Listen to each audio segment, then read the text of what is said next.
Olá, gente boa, gente fina. Tudo bom com vocês? Bom, eu tava lendo um livro aqui, que eu vou até falar aqui pra vocês qual é, já vou mostrar. Só um momento. Pronto.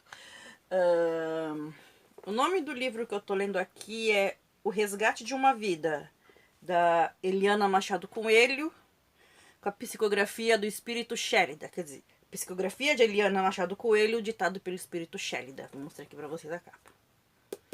Este livro é do ano de... Eu comprei ele num sebo esses dias. Deixa eu ver de que ano é. 2014. Esse livro aqui fala de dois temas assim bem interessantes. O primeiro, que é sobre pessoas que são traídas e o que a traição pode fazer com alguém. O estrago que pode causar para uma pessoa, né? E o segundo tema é sobre violência doméstica.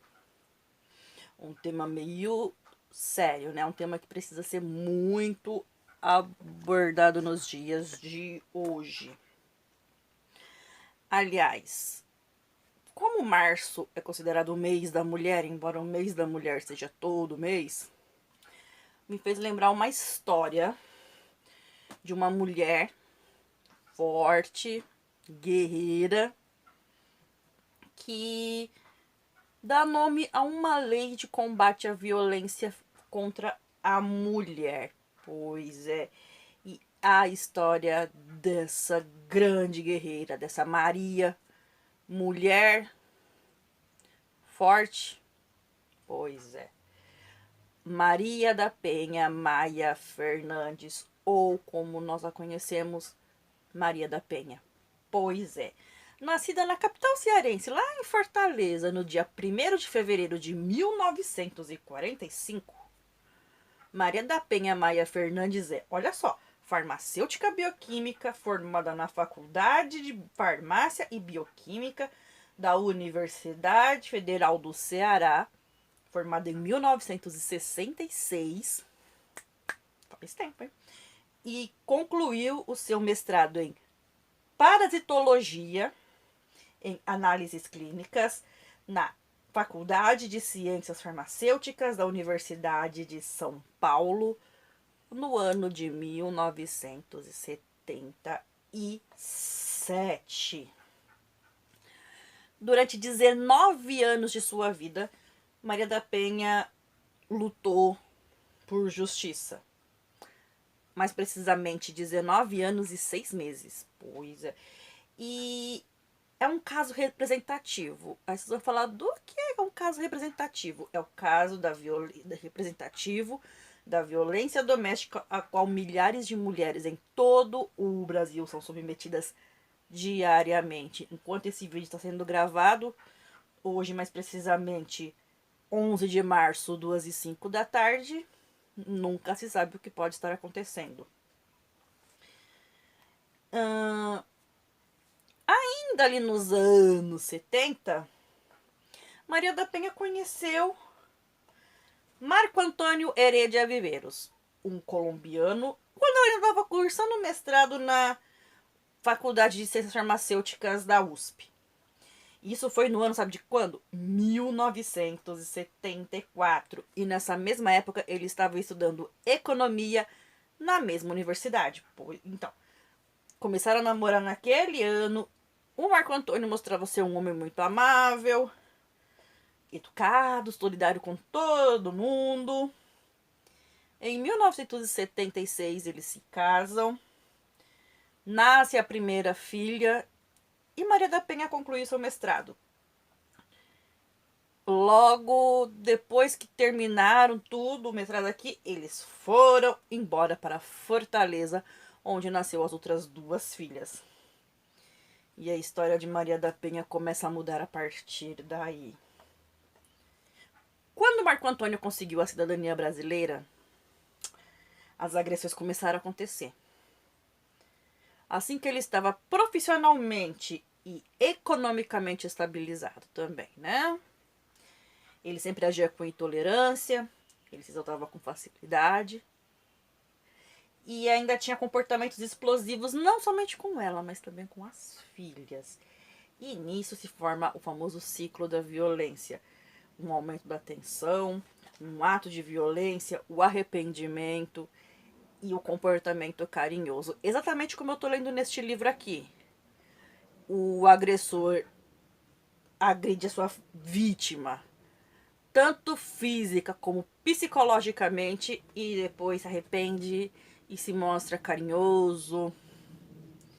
Nessa última fase, assim, da chamada lua de mel do casamento, ela, na esperança de uma mudança real do marido, o que aconteceu? Nasce a terceira filha.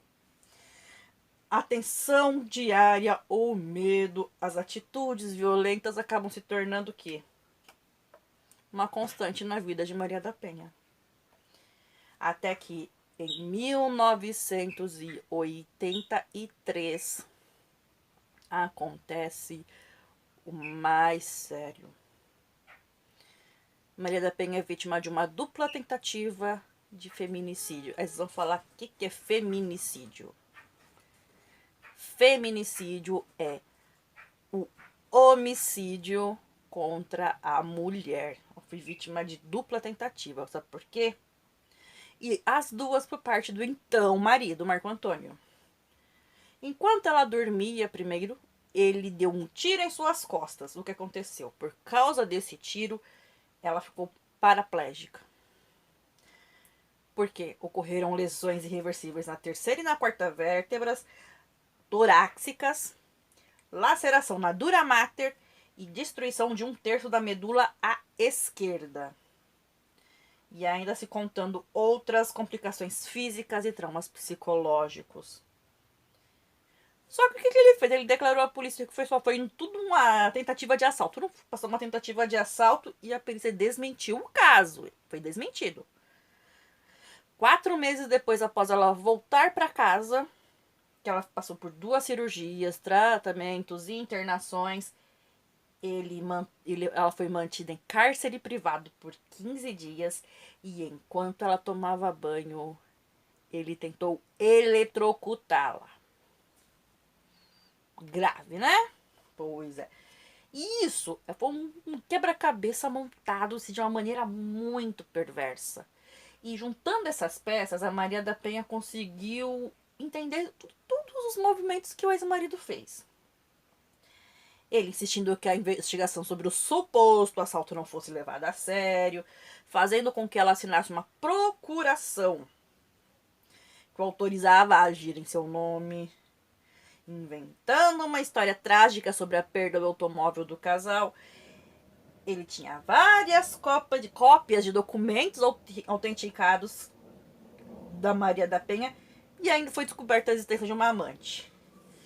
E diante dessa situação gravíssima, o que os amigos e a família fizeram? Eles conseguiram dar um apoio jurídico a Maria da Penha, providenciaram a saída de casa sem que isso pudesse caracterizar o quê? Abandono de lar. E assim ela não correria o risco de perder a guarda das filhas. E qual foi a próxima violência cometida contra Maria da Penha? Agora por parte da justiça. Sabe por quê? O primeiro julgamento do Marco Antônio aconteceu só em 1991, ou seja, 8 anos depois. Ele foi sentenciado a 15 anos de prisão. Só que devido os recursos solicitados pela defesa, ele saiu do fórum como? Em liberdade. Pois é. E mesmo fragilizada com essa situação toda, a Maria da Penha continuou lutando por justiça. Lutou. E toda essa luta rendeu um livro chamado Sobrevivi, Posso Contar, de 1994 e reeditado em 2010. Ela conta o relato ela conta toda a sua história e os andamentos do processo contra Marco Antônio. Em 1996 houve o segundo julgamento. Marco Antônio foi sentenciado a 10 anos e 6 meses de prisão. Só que o que acontece de novo? Na justiça, né? Sob alegação de irregularidades processuais por parte dos advogados de defesa, mais uma vez a sentença foi descumprida. Só que o que acontece em 1998, o caso ganha uma dimensão internacional. Sabe por quê? Porque Maria da Penha, o Centro para a Justiça e o Direito Internacional, o CEGIL, e o Comitê Latino-Americano do Caribe para a Defesa dos Direitos da Mulher, o CLADEM, denunciaram o caso para a Comissão Interamericana de Direitos Humanos da Organização dos Estados Americanos, a OEA. Que, aliás, também o caso de Paola Guzmán, que eu contei alguns meses atrás, também está na Corte Interamericana de Direitos Humanos. Quer dizer, na comissão, no caso, né? E mesmo diante de um litígio internacional que trazia uma questão grave de violação dos direitos humanos, aliás, gravíssima, né? E deveres protegidos por documentos que o próprio Estado assinou, o que seria a Convenção Americana sobre Direitos Humanos, o Pacto de San José da Costa Rica, a Declaração Americana dos Direitos e Deveres do Homem, a Convenção Interamericana para Prevenir, Punir e Erradicar a Violência contra a Mulher, a Convenção de Belém do Pará, tem muita coisa, calma que tem mais.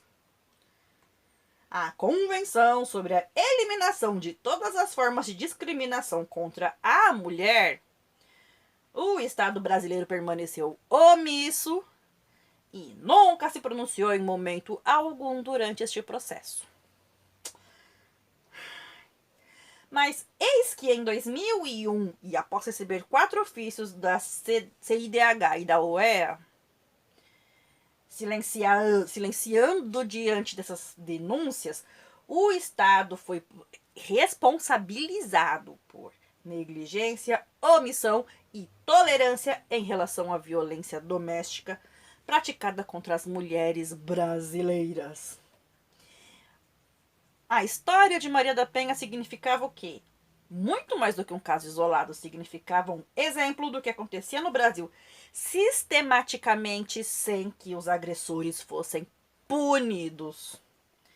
E nisso, a Comissão Interamericana de Direitos Humanos deu as seguintes recomendações aos estados brasileiros. Ao Estado brasileiro, no caso, são 3, hein? Completar rápida e efetivamente o processamento penal do responsável da agressão e tentativa de homicídio em prejuízo da senhora Maria da Penha Maia Fernandes.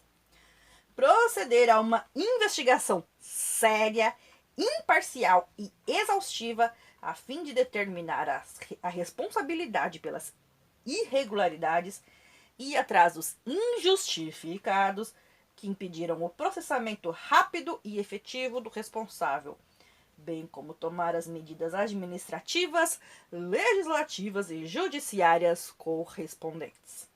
E a terceira, adotar sem prejuízo das ações que possam ser instauradas contra o responsável civil da agressão as medidas necessárias para que o Estado assegure à vítima a adequada reparação simbólica e material pelas violações aqui estabelecidas, particularmente por sua falha em oferecer um recurso rápido e efetivo. Por manter o caso na impunidade por mais de 15 anos e por impedir com esse atraso a possibilidade oportuna de ação de reparação e indenização civil. E tem mais uma aqui, são 4.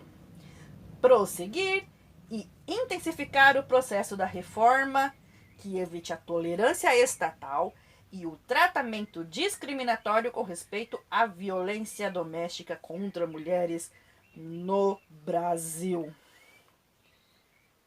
Mas aí vem olha como essa história dá um salto.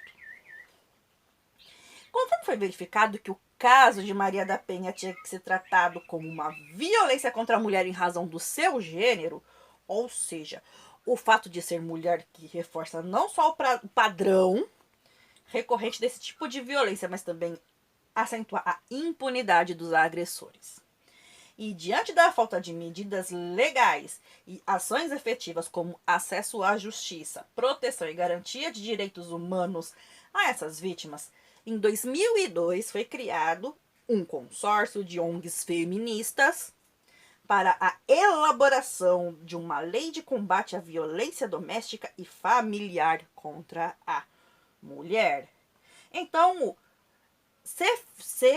então, o Centro Feminista de Estudos e Assessoria, a Advocacia Cidadã pelos Direitos Humanos, a Ações em Gênero, Cidadania e Desenvolvimento, Cidadania, Estudo, Pesquisa, Informação e Ação, Comitê Latino-Americano e do Caribe para a Defesa dos Direitos da Mulher e Assessoria Jurídica e Estudos de Gênero, além de feministas e juristas com especialidade nesse tema.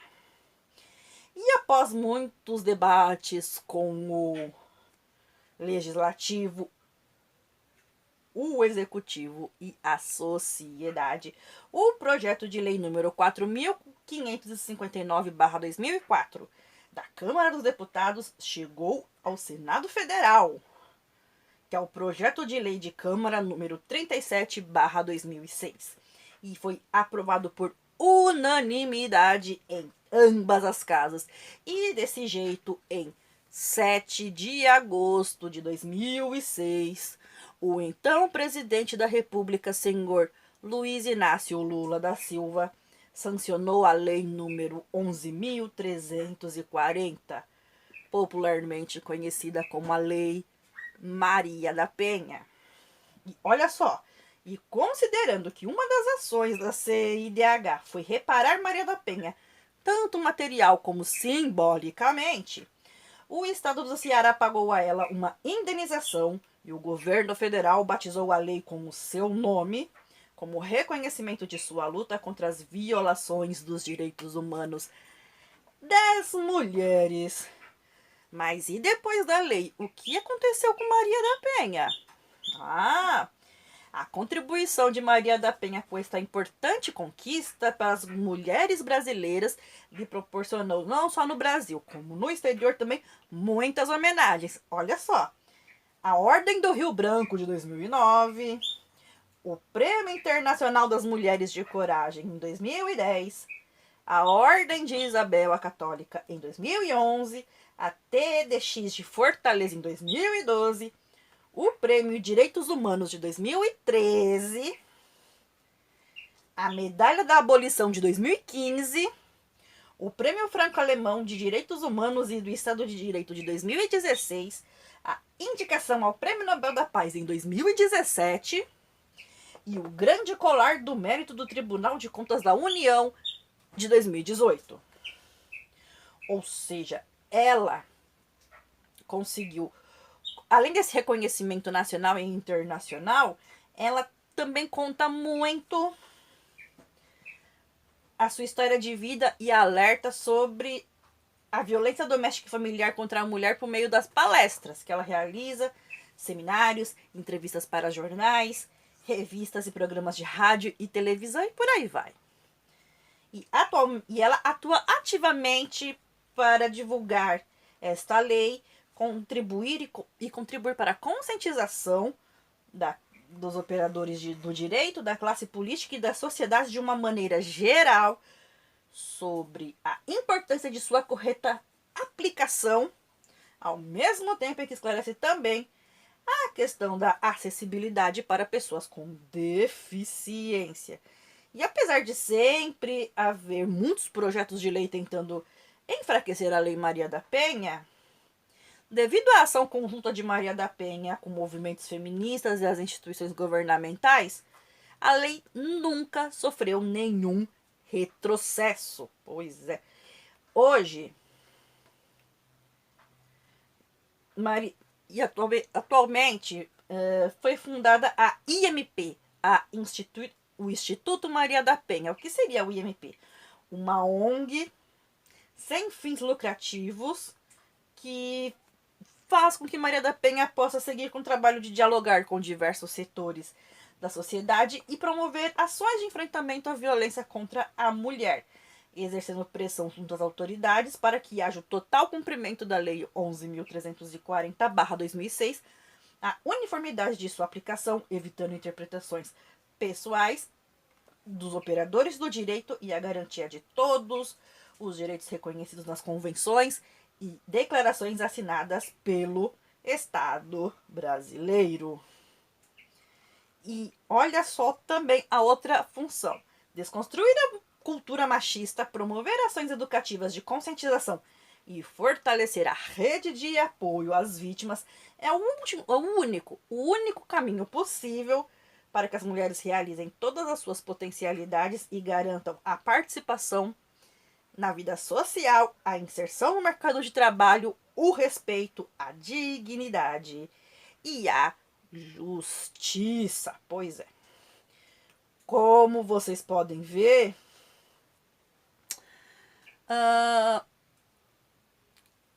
ainda hoje Maria da Penha segue lutando, não só pelo direito de justiça, para que a Lei Maria da Penha seja cumprida, mas também pelos direitos da mulher e do portador de deficiência. O governo falhou muito, o governo federal, na época. Aliás, muita gente falhou naquela época. Apesar da Lei Maria da Penha não ter sofrido nenhum retrocesso, porque sempre foi impedido, infelizmente os casos de feminicídio no Brasil estão aumentando. Nisso me faz lembrar o caso que aconteceu no dia 17 de fevereiro, durante Cidade Alerta, quando o Luiz Bate estava com um advogado, se eu não me engano, para dar notícia para uma mãe de que a filha dela havia sido assassinada pelo namorado. E a mãe, quando soube que a filha estava morta, desmaiou ao vivo e ele fez isso. Isso fez discutir uma coisa: até onde vai os limites pela audiência? Até onde se pode ir em busca de um mísero ponto no Ibope? E até onde podemos ir? E para que a gente transforma a dor de uma mãe que teve a sua filha assassinada de maneira brutal, a filha grávida, até onde vai o limite da compreensão humana para preservar a dor dessa mãe?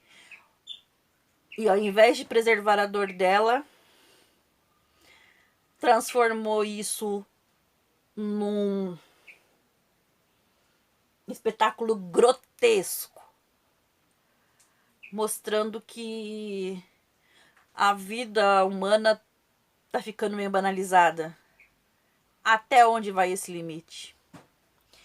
Mas nesse mês de março fica aqui a nossa homenagem a Maria da Penha Maia Fernandes, uma mulher arretada, uma nordestina porreta, mas que continua lutando como toda mulher, como toda Maria. Aliás, se vocês acham, como diz a música de Erasmo Carlos, que a mulher é o sexo frágil, que mentira absurda, segundo ele diz, né? E ele tá certo. A mulher jamais será o sexo frágil. Acreditem. Bom, minha gente, era isso. A nossa homenagem à grande Maria da Penha. Uma mulher que merece toda a nossa consideração, a nossa admiração e o nosso respeito por lutar sem cansar. Por lutar e continuar lutando.